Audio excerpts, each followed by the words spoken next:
Hello, guys, and welcome to this episode of the Limitless Landscapers podcast. Today, I'm talking all about quarter two, goal setting, and the importance of moving forward to ensure we hit all those goals you set at the beginning of the year. So, if that interests you, let's go to the show.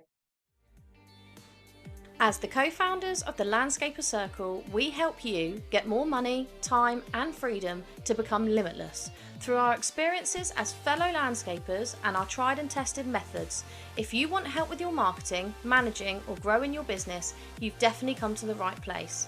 If you're a landscaper, garden designer or supplier to the industry, then hit subscribe so you never miss an episode. Now, let's get back to the show. Hello guys, how are you? It's a lovely, well, it was sunny, it's now going overcast, but a lovely day here down south. It's been quite exciting really because we're still getting a lot of inquiries coming through, which is great. I think having the sun and having a little break from the rain has definitely improved the lives of landscapers, shall we say, not only working, but also getting some more inquiries through the door. So it's really, really exciting times. It's going into summer.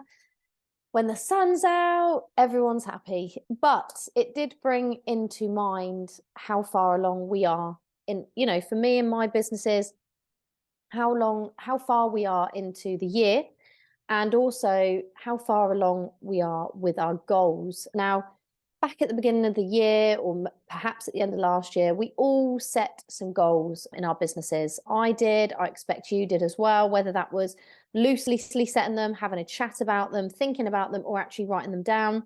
Either way, I'm guessing that you thought about 2023 and what you wanted it to look like and what you wanted to achieve. That's fantastic. Now, what happens is we tend to go through life, and it's happened to me. In fact, me and my husband are scheduling a sit down directors meeting in order to reassess our goals, realign our vision, and basically make sure we're resetting the quarterly goals to go on to the end of the year to make sure we're going to hit what we want to hit and achieve the goals that we set ourselves. And I think what happens is we can go along, things happen in the business. You can have your ups and downs. That is the life of running a business, being a business owner, and also life as well. Things in life get in the way. I have 2 birthday parties planned for next month, so I know we're getting well and truly flying through the year. So it can bring about the fact that we may feel that we haven't achieved as much as we wanted to, or you might feel that you're smashing it and maybe you've achieved your goals early and you want to set some new ones. But I thought it would be a good time to come on here and talk about goal setting, particularly focusing on quarterly goals as we are now in quarter two. Now, it means we're sort of halfway, if you look at it, quarter two to quarter four. Quarter two does run April to June, so we've got these 3 months, and I think it's really important to reset, realign, and re-envision what we want from our businesses. Now, you may be thinking, how the hell do I go about this? And that is why I'm on this podcast, to help share with you a plan. But most importantly, why? Why would you bother doing this? Well, for me, there's many reasons why this is important. I think if you have a business partner or you work with your husband or wife, one of those things can be that you're realigning your own visions, because we all know we're not the same people.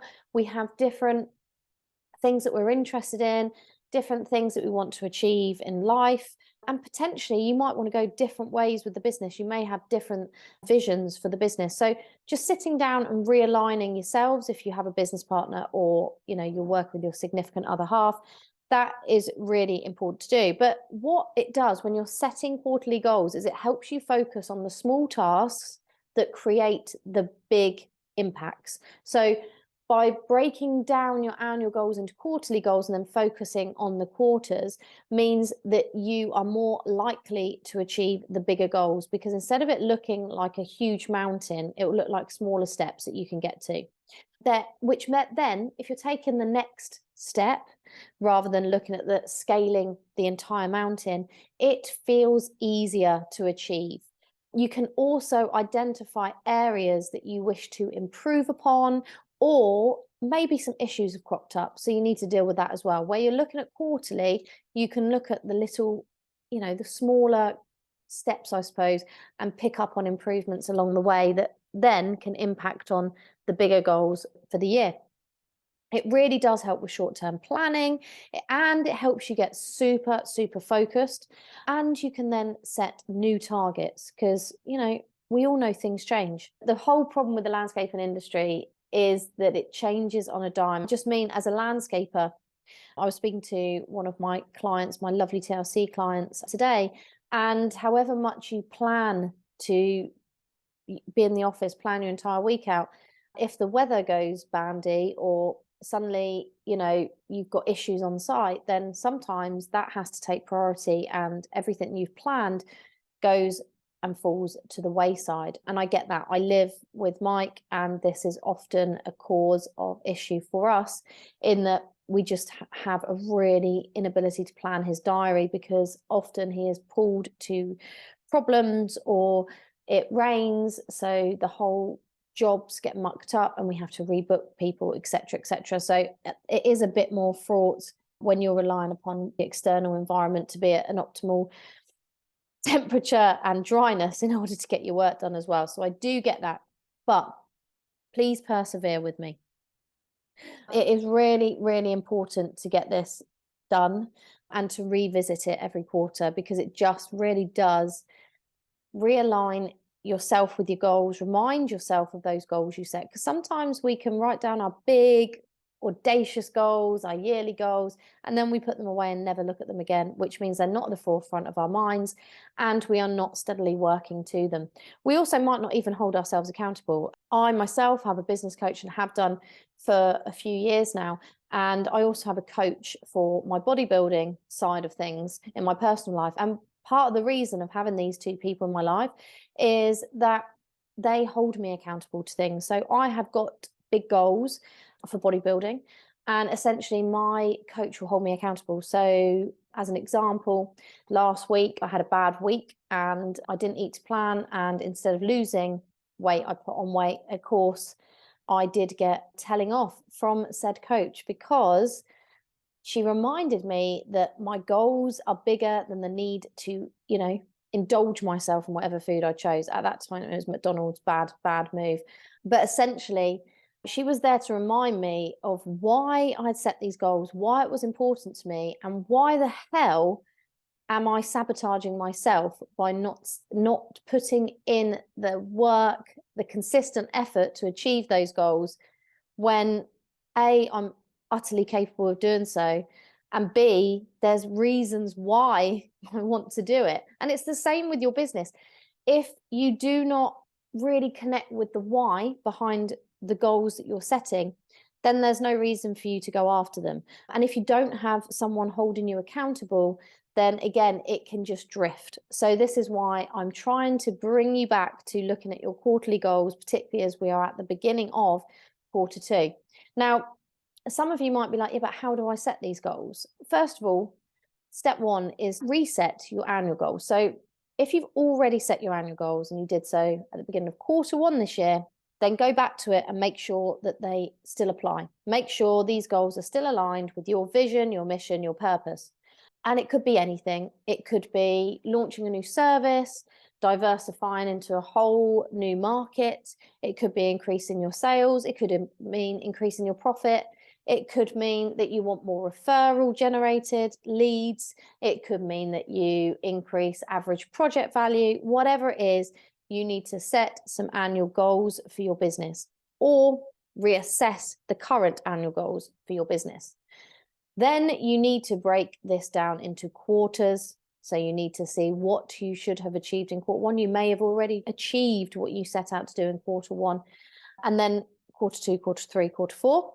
But how you do this is to look at what tasks you need to do this. So if you are looking to increase sales as a whole, and I would suggest you get specific on this, but essentially, if you are looking to increase sales, how do you do that? Do you need to recruit another team? In which case, recruitment becomes a big task.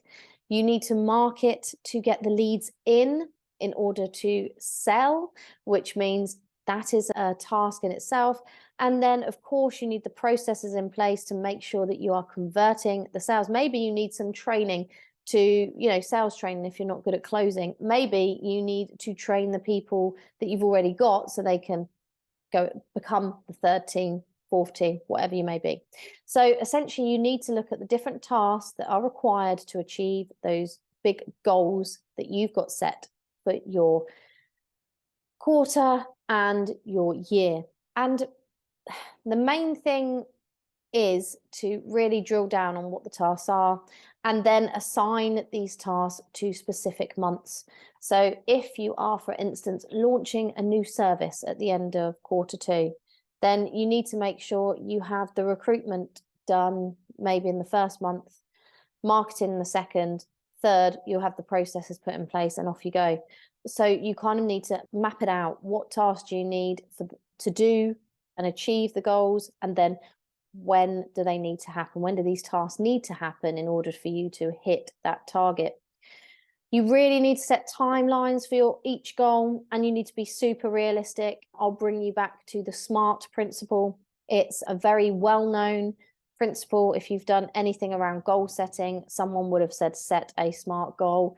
It has to be specific. It has to be measurable. It has to be achievable or attainable. It has to be realistic. You can't over egg what you think you can do in that time and achieve in that time. And it needs to have a timeline on it. So it needs to be timely. You need to have a date when it's going to be done. And I would suggest you look at that SMART principle for every single quarterly goal that you want to achieve that will eventually add up to that annual goal. And very importantly, you then need to look at who is going to do everything. If you really think you can do everything, well, hats off to you, but you're probably going to need some support. So you are going to probably need to delegate to people or potentially outsource some of the work. So if you were having a big sales promotion, for instance, say you were really driving sales, that was your core goal, and you had a goal of how many sales or how much money you wanted to make in sales for the year, and then you've broken it down into a quarterly goal. How are you going to do that? Well, potentially you outsource to a telesales person to call everyone for you, or potentially you'll outsource to an external marketing company to do all the marketing for you. Whatever it may be, you need to think about how you can delegate some of the tasks that are not in your zone of genius, that are not what you're going to make time to do, or something that you really hate doing or know nothing about. Maybe you don't have the knowledge to do so. And finally, you need to make sure that everybody in your company and in your circle know what you're setting out to achieve, because you need them to buy in to the development of the business, to the growth of the business. And also it will make them feel good. If they can achieve some of these goals with you, it can make them feel great. And maybe you could link something fun at the end. Maybe you take them out for drinks after you've achieved that goal, or whatever it might be. It's meant to be something that is fun, and you are meant to get everyone around you on board so it's easier to achieve, rather than just trying to go it alone, which I know some business owners can do, because you do feel quite lonely.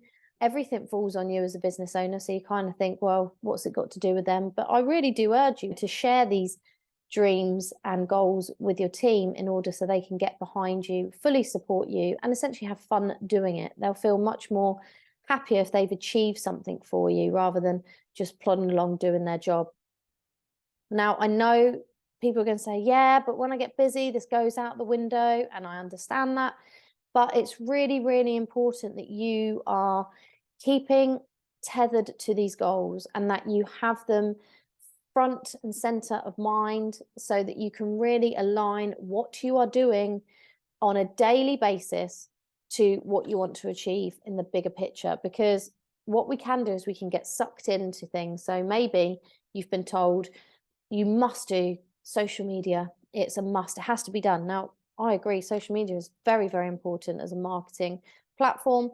You can do lots of things with it. But if that involves you getting sucked in to social media for a whole day, is that really a good use of your time? So think about where you are spending your time. Keep your goals front and center so you can think, is this what I'm doing now moving me forward towards my goals, or am I procrastinating? Am I holding back? Am I not giving myself the greatest chance to succeed? So really look at where you're spending your time.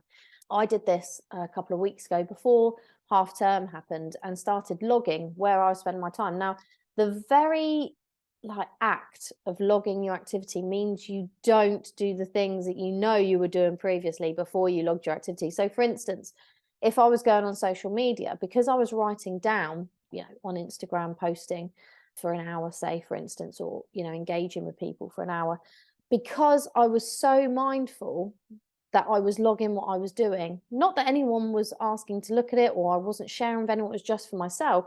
I wanted to see where my time was going, because I did feel like I didn't have a lot of time. I could log it and be, honest with myself where my time saps are coming. So who's zapping my time? And what I did find out is, by the very act of logging every activity, means that you're very aware of what you're doing, so you don't do it as often. So if I caught myself that I've been on social media for half an hour and I was thinking, Jesus Christ, I haven't really got a lot done, then I'd come off it, because I knew I had to write down I've been there.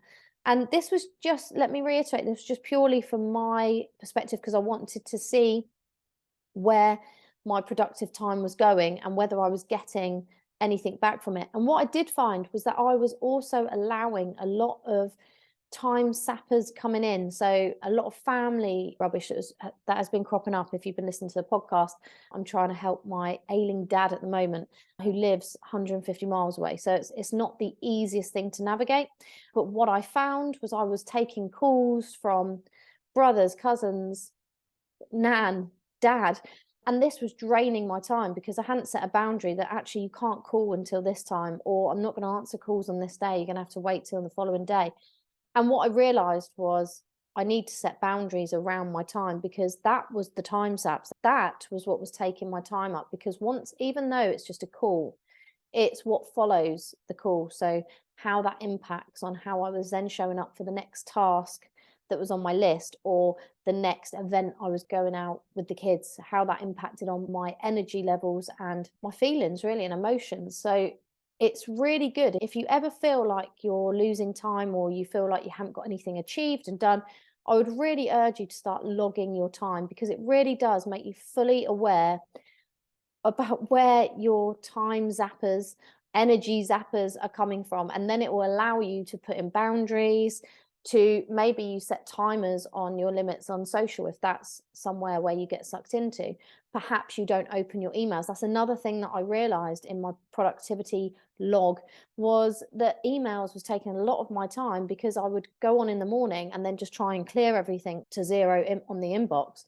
And what I found was, if I didn't open the emails, I could just crack on with some work, and then choose a time that was much more, I can check emails when the kids are here. It's not a huge investment of my time, as in brain power, that way. But I couldn't, for instance, do cash flow when the kids are here, because that takes more of my brain power to do. So it's kind of thinking about, well, then I have to manage that the brain consuming things that take brain power need to be done when I'm on my own, when the kids are not around. Whereas the other tasks, like clearing your email inbox and responding to emails, which doesn't take a lot, can be done when they get back from school. So it's kind of rescheduling things in my diary, in my life, to make the best use of when I'm fully focused. So I would really urge you to do that. In fact, I'm going to do it again this week, because you can, particularly when I feel quite overwhelmed with the amount of tasks that are to be done, I always find that, logging where I'm spending my hours means that I can really refocus and be really, really, really mindful of where I'm spending my time, and be able to then manage it. So be able to change the routine, I suppose, change what I'm doing at what times, and also put in those all important boundaries. If you are struggling with boundaries, I did a whole episode. I've probably done 2 on it by now, because it is a big thing. Have a look at that. There's a podcast episode all about boundaries and setting them, and how important it is. But that can be often the issue around not getting as much done, and also not managing to tick those tasks off that are going to take to the next level. When you're looking at your goals, I mean, this is a really great thing to do. I'm definitely sat down this week doing it. But essentially, when you're looking at your goals, you need to then be mindful of your productive hours. So, what hours are you more productive or more switched on?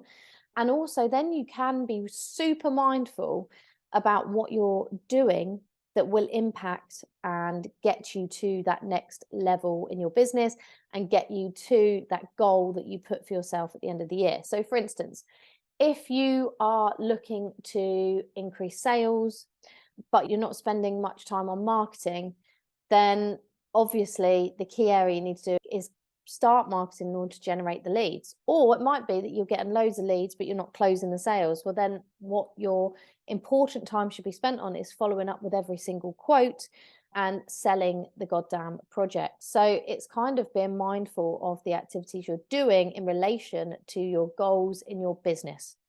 And it will be different for everyone. I just use sales because it's an easy one to think about, but there's lots of different goals that you can set yourself that doesn't have to be necessarily around financials. It could just be around developing a new service, which obviously will generate more business, which is the bonus. But obviously, around that is the excitement of creating something new, going into new markets, etc., etc. So it doesn't have to all just be around turnover and profit. There's lots of other goals you can set yourself in business that will really, what it needs to do is make you feel alive, make you feel excited, and make you feel energized and that you want to achieve the goals. If it's something flat, the chances are you are probably not going to achieve it. Now, if you are, you're thinking, oh my God, I've really got to set some goals, but I don't know where to start. Thanks for your help, but I still feel really overwhelmed. I think I need some help. Then that's why I'm here. I'm the landscapers coach, and I am just opening my doors to a new coaching program for people. I will be sending out more information to my community. So if you're on our email list, you'll be getting some more information about this shortly. And if you want to find out more, do get in touch. But essentially, I am going to be coaching a small number of landscapers in their landscaping businesses. It's called the Up Level Your Business or Your Landscaping Business Mastermind. And it's going to be delivered through a mix of mastermind sessions, one-to-one coaching, and a coaching app where I can send you weekly nudges and you can connect with me in there between our one-to-ones and between the masterminds. I'm really quite excited about what I'm offering because I get to work with really great people. With the mastermind, someone asked me what the benefit was of going from just one-to-one coaching to including in a mastermind. And I'm going to do a podcast on this, but essentially you are getting to utilize the minds of 5 other business owners who are all looking to up level their landscaping businesses, as well as me. And that's just great in itself. You build a community, you get to pull upon other people's experiences, and really you get all of those people behind you supporting you when often we can feel really, really lonely. So I think it's going to be incredible. Like I say, there's only a couple of spaces left now because I have offered the option out to my existing coaching clients first before offering out to any of you guys. So if you are interested and you want some help on this, if you want to up level your business this year, if that's one of your goals and you're not there yet, get in touch, all the usual ways, and I can jump on a call with you and discuss in more detail if it's the right fit for you. We've only got 6 spots in the first mastermind, and as we get more people on board, I will be developing a second one and maximum a third. So it's very small groups in order to get the most out of it. I want to really be focused on you guys and your businesses, and I want you guys to be focused on your businesses in order to make sure you create that up level that you're looking for. So part of it will be looking at goals, part of it will be aligning yourself with your goals, your vision, your mission, and your mindset as well. So if all of this is interesting for you and you want to work with me, there's lots of coaches out there, but if you like to work with me, and obviously I run my own landscaping business, continue to do so, then do get in touch. But otherwise, have a wonderful week. I will be back next week on the Limitless Landscapers podcast. Thanks, guys. See you soon.